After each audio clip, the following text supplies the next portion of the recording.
பாரதிய ஜனதா கட்சி ஆட்சிக்கு வந்ததுக்கு அப்புறமா மதிய உணவு திட்டத்திலிருந்து முட்டை நீக்கப்பட்டுச்சு.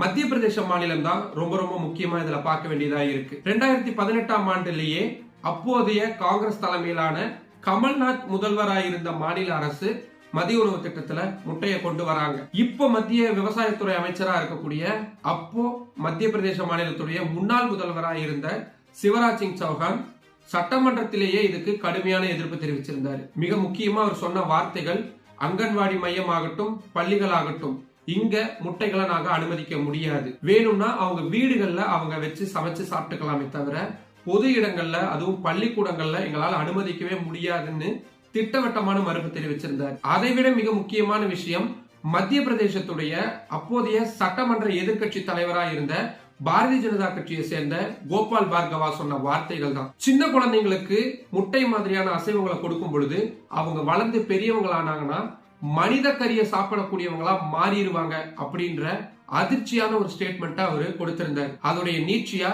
இப்ப மத்திய பிரதேச மாநிலத்துல பாரதிய ஜனதா கட்சி தலைமையிலான அரசு அமைஞ்சதுக்கு அப்புறமா அந்த மாநிலத்திலையும் முட்டை மதிய உணவு திட்டத்துல வழங்கப்படுறதில்லை. இந்த வரிசையில சமீபத்தில் சேர்ந்திருக்கு மகாராஷ்டிரா மாநில அரசு. மகாராஷ்டிரா மாநிலத்தில் இருக்கக்கூடிய மும்பை தான்